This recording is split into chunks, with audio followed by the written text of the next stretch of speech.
Hi, everybody. Welcome back. And thank you all for being here today, now, and in the person and on the screen. It's really appreciated. And welcome to the International Tea Appreciation Society's Victoria Tea Festival Revival 2023.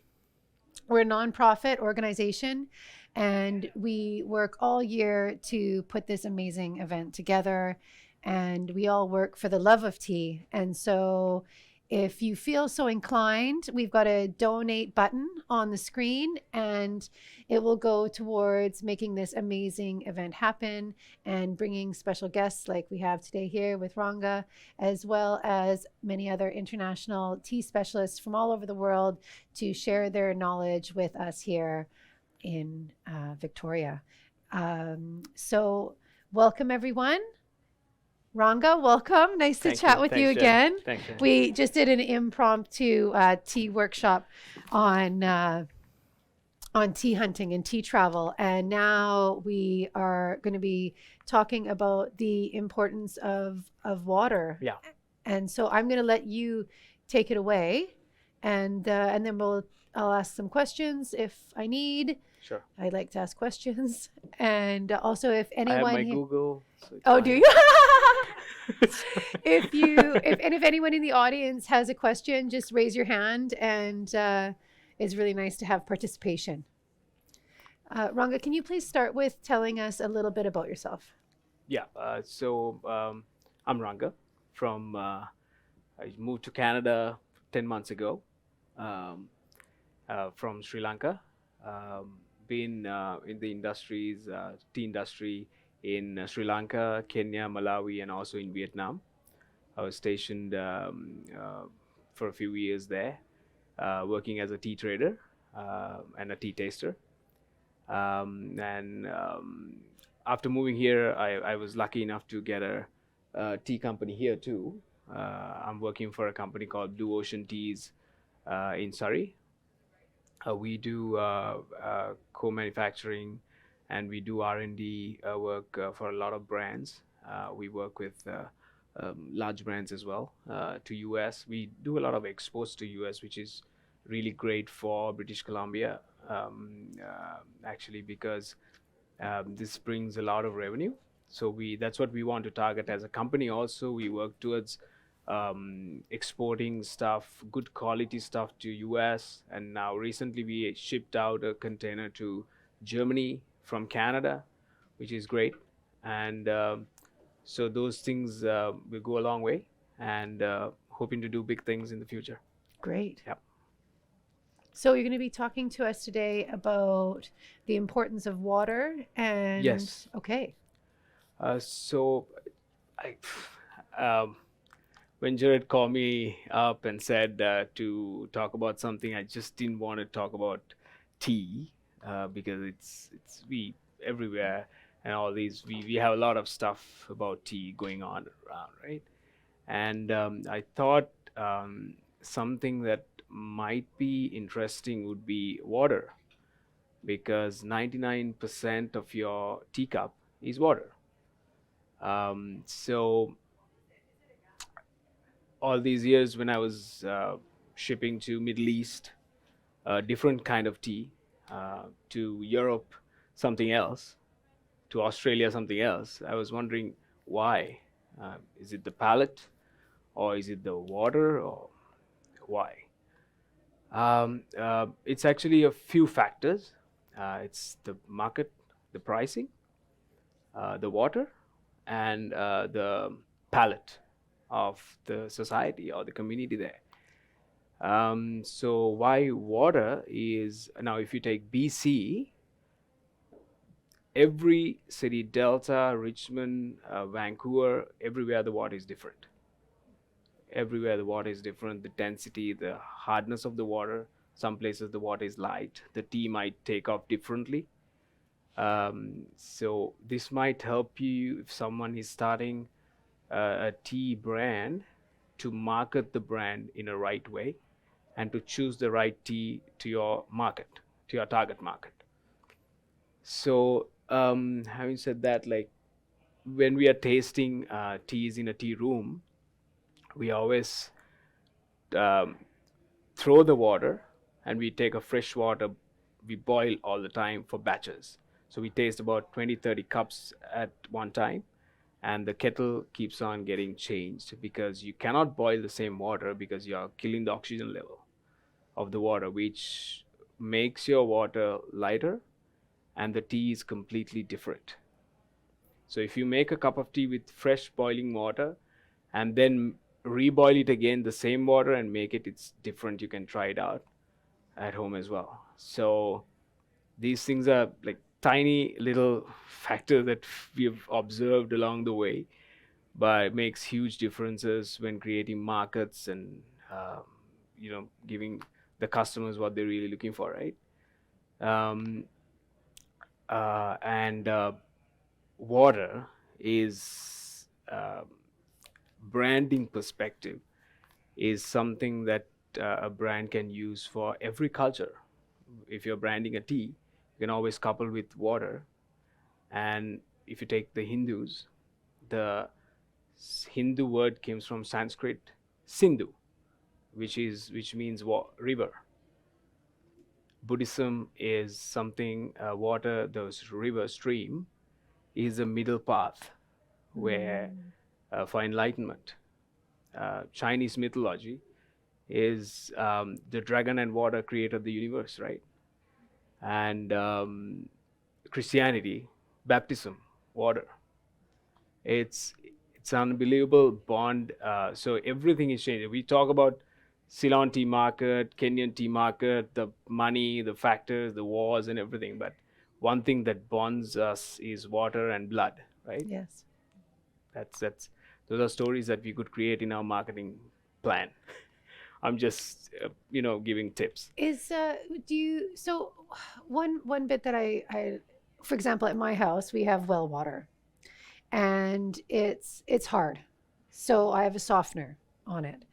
And I also and when I got it tested it was great. I could drink it as it is, but it had a really high mineral content. Yeah.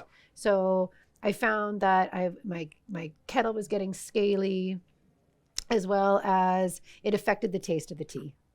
And so I put a softener on it, and then I also put a charcoal filter. Okay. And I found that it made the tea lighter and brighter and fresher with Yeah. that.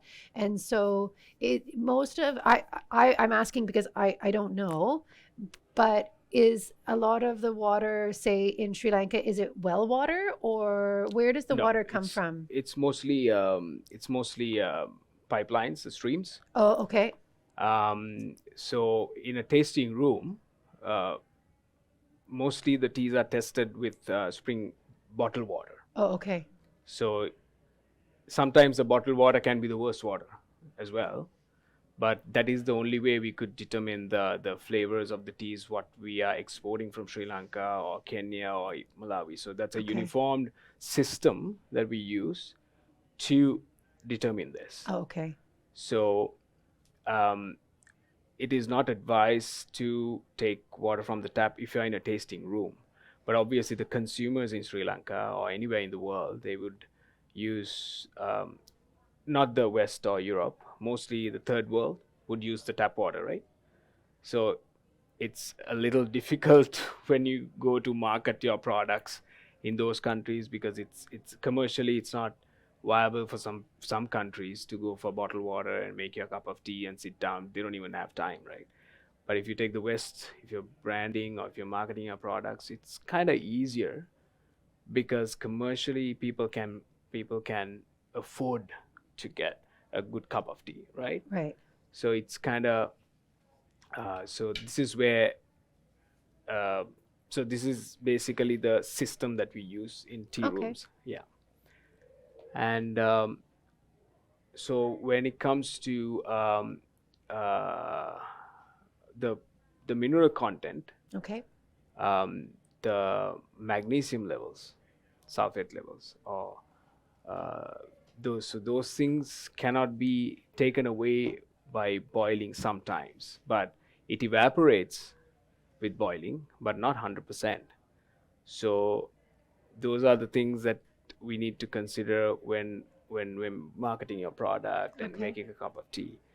So then another factor is I just looked into why Middle East is drinking leafy teas, where they always buy a grade called Peco from Ceylon's, They and buy, sorry, what? a Peco. The grade is Peco, Oh, okay. Yes, totally. and they buy a grade called FBOP, Flowery Broken Orange Peco. It's a longer, wiry tea. Okay. When I was in Iran in 2012, I took some BOP Phoenix, the smaller particle teas, and I liquored there, and it was like just black. It's like coffee. It doesn't look like a tea. So they use the bigger, larger leaf to make the tea look like tea, basically. So their water is completely taking over the tea, basically. Can you It's explain a that a little bit more to me? Because I'm fascinated by Iran. So so their water is their water is light. okay. So the tea is taking over the water. Okay. So when the leaf is larger, and if you cup it in our country in Sri Lanka, Okay. it'll be like orange color. So that's exactly what they're looking for. And then once you export it there, once they liquor it in their water, it's a perfect cup like what we see here, dark cup. Even can be consumed with milk. So we ship those teas to Iran, Syria, those type of countries. Okay. And the smaller particles, the tea bag types, the BOP fannings and the CTCs. That's why predominantly Kenyan market is UK, because those are CTC teas. That's cut, chop, tear. Cut, tear, and curl. Yeah. Cut, tear, and curl. Cut, tear, and curl. It's a manufacturing method that they so use. it's like for the tea bag tea, it's all chopped up. Yeah. So those teas are going to UK's because their water is hard. Yes. So they need Very hard. So they need strong teas to take on the water very How well. Interesting. Okay. So it's amazing how things work.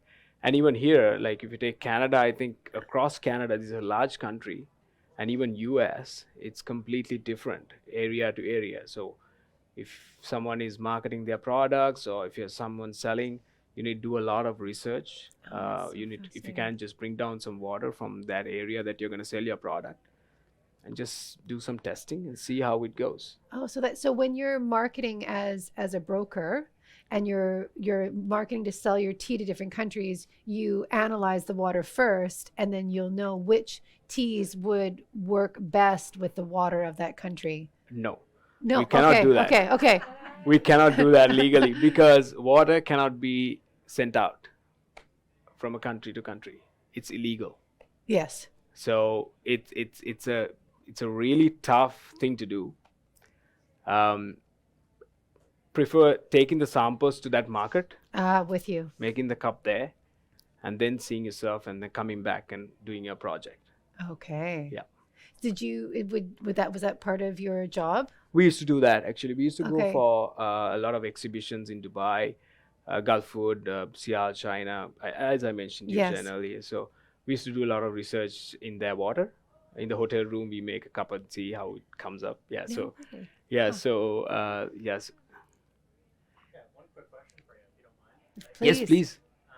What about temperature of water? You mentioned like you use the bottled water. Yeah. And you bring it to a boil. Yeah. But with some different teas, could be a little bit more bitter if it gets to Yes. such a hot, if you boil it. Exactly. Bring it to like 85 degrees. Okay, let me Google this. Was that something that you also tested, or was all the water just boiled? Very good question, actually. I'm going to just, for our viewers online, I'm just going to sort of ask and mention again what your question was, so everybody's on the same page. Yeah. So this wonderful gentleman in the audience just asked about temperatures of water and how it affects the teas, and was asking that, in experience, was that part of the equation? Yeah. So basically, if you take a green tea, it's about 175 degrees. Because now you get all these high-tech kettles where you can put green tea, oolongs, and black tea and whatnot. But when we are doing a tasting in a environment, in a tasting room, we do not do that. Because there's so many teas you have to taste in such a short period of time, you cannot viably do that. But because this will make difference for sure, it'll make subtle differences. So if you take 180 to 200 degrees water, so preferred temperature for any tea is 175 to 200. It's boiling point or wherever. So it is very important, but it's practically, it's kind of hard to sort of do it. And I think consumer level also, it's kind of, it will not happen 100%, right? Maybe the boiling point or the temperatures cannot be measured at home. The boiling point is the point that you're gonna just pour your water into the cup, right? But it's a very important question, and it definitely makes a difference. Right, yeah, with respect to altitude as well. Exactly. Yeah. Exactly. So boiling point, every altitude is different, right? Yeah. So it's a more complex situation if you go into real detail. But if you can, I mean, if it's a brand who does that, I'm sure there's immense success. What I like to do when I'm traveling is if I'm having a green tea or a white tea and I know that it doesn't want like a right off the boil and you want it maybe around 80, what I often do is I'll just boil the kettle and then I'll pop the lid and then I'll just let it rest for like 2-3 minutes. And then I know that the temperature has dropped enough for an easy pour. If you don't have a fancy kettle at home, I think that that's a nice rule of thumb is pop the lid, leave it for a minute or two, and it'll be great for your greens and your lighter teas. So moving on, the clarity of the water is also very important. If you take some water from the tap to your cup, to your glass, if it's not clear, it's definitely your tea is going to be cloudy, because the clarity of the water makes the tea clear. So that's very straightforward. And also the odor, the smell of water, because if you've heard about the tea taster slurp, right?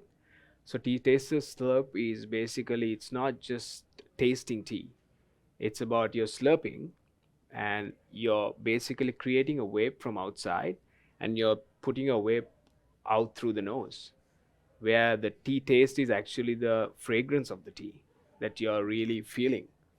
So if you have a bad nose or a runny nose or a blocked nose, you cannot taste on that day. So tea tasters don't taste. If you have a cold or something, you cannot taste anything. Yes. Well, I was just wondering, as a tea taster, then can you eat spicy food or drink alcohol? Or what else do you not do to make sure that you can taste properly? Yeah, very good question. I shared with Jen also a story that happened to me back in Malawi. I tried to smoke a cigarette during my training period, and I got slapped from my boss. I said, "Why?" And he said, "You cannot smoke cigarettes during a training period." But tea tasters happen to be the worst drinkers, worst smokers ever. In Sri Lanka, everybody drinks, everybody smokes. But during your training period is very crucial. So it's about 1 year. You keep on tasting every day, like 200 cups, 300 cups daily, and you get your palate used to it. The earthy characters, the fruity notes, the smoky characters, or whatever. So you need to get your palate organized to catch that problem in the tea, right? That's what we do. We catch the problem in the tea manufacturing, or could be the bush, could be anything, or it could be storing, tainted, anything. So you need to catch from that taste. So when you're tasting in the training period, no, you're not allowed to touch anything. But soon the next day your training is over, you start drinking. Yes, so once you get palate used to that, it'll never go away. It'll be there forever. And if you smoke a cigarette for about 1.5 hours, you're not supposed to taste, because as soon as you smoke, you won't get anything. But after that, again, back to normal. Spicy food, same thing. You need to take a break and then taste. Is there anything that will cleanse the palate for you? Oh, good question. Very good question. Actually, no. So what happens is, cleanse the palate as in to do like a exercise or something, or To like between tastings, or if you've eaten maybe a spicy No. food and Yeah. then you want to clean the palate yeah. So to before you try another tea. okay. No, Jen. No. So, ma'am. So you have about 200 cups at a stretch. Wow. So you cannot take a break, right? So you slurp, you throw, you slurp, you throw, you slurp, you throw. So you take the, while you're doing that, you have to look at the infusion, and you have to look at the leaf too, because infusion talks a lot about your tea. You might be knowing that infusion, if it's coppery, it's a very bright fresh tea. If it's like a dull brown, dark brown, that's a flat tea, that's an old tea. So by not tasting, you can just look at the infusion and say that this tea is, there's something wrong with it. And sometimes there's, on the infusion, you get black particles, which means it's reprocessed. So you're supposed to catch everything, the 200 cups in like half an hour maybe. Wow. So you need to keep on tasting. So that's what your palate is trained to do, and that's what you're going to do. So there's no time to take breaks, to wash your. It's good if you wash your mouth and then taste the next cup. Sometimes here we do that, because here you get a lot of not straight black teas. You get like very complex blends in North America, because tea works as an ingredient here. It's not a just a tea. It's not a straight tea, because we, as in our company that I work for, tea is just an ingredient, because there's a lot of herbs going in. There's a lot of powdered blends with instant tea powders blended and Oh, wow. whatnot. So those are very complex blends where you need to catch every flavor note. And so for that we do, because there's only 5-6 cups you taste. So you take small breaks, you wash your mouth and taste the next cup. That's very important. But for that type of an operation, we don't. And so just to be clear for everybody watching and here today, Camellia sinensis is when we say tea, that's all we're talking about is the Camellia sinensis plant. And so anything beyond that, say like chamomile or mint, Yeah. we're going to call those tisanes, just to sort of set a base for when we say tea, it's all Camellia sinensis. Yes, exactly. So Jen, Oh, you want to ask anything? no, I was Okay. I was just going to see if Okay, time to Google. no. I'm running out of things to say now. Oh, it's okay. We can. No, it's okay. So there's the crispness of water is also important. So crispness of water is gonna make your tea tasty. What do you mean by crispness? Crispness. What would be crisp water? It's the mineral content of water, basically. Okay. You get that crisp taste in water, which will enhance the flavors of tea. So if it's a dull tea, if it's dull water, it's gonna make your tea dull. So I lived in England I'll just tell you guys a funny water story. So I'm originally from Vancouver. We have great water. Take back the tap, like it's great water. And I went to live in England for 10 years. And while I was there, I tried the tap water and I was like, oh my gosh, like really, I couldn't believe it. And so I investigated. I said, what's the deal with the English tap water? Because it was horrible. And the average glass of English tap water goes through 7 people before it goes to your cup. And so I shifted. No, it's real. And so I shifted. I found in Lewis, this sweet little town. I was living in Brighton, and this man had sat under a tree, And he had this vision that there was water. And so he dug and literally found a spring at the base of this tree. And so I started ordering this spring water because it was delicious. But still, because it's a lot of limestone in the south of England. And so the water is very chalky, very high mineral content. And so this spring water that I was getting was still making my tea having that sort of dullness to it. Yeah. And it was noticeable, and I've learned from you today that that's what it was, because I Exactly. couldn't figure out why it was like this. And so I went to Wales, and for a girlfriend's birthday, and I had some tap water, and I was quenched for the first time in about 7 years. And it's just a good reminder of how important our water is for our bodies and also for our tea, Yes. Very important. because it really affects the taste. And so I'm a strong believer in good water. Yes. And if you take the RTDs, Can you explain what that is for us? the ready to drink products, Okay. like made out of tea, Okay. those are actually why it's not exported to other countries is because it's mostly water that you're shipping, right? If I was thinking, why are companies putting in every country they have the bottling plants? Even if you take like soft drinks, it's just water. And so what my point is, it's everything is water. So it's so important for any beverage how to choose the right water. Could be water, tea, or any beverage. Water is very important. So that's why I wanted to talk about this subject today. Oh, it's Yeah. thank you, because it's the baseline. Yes.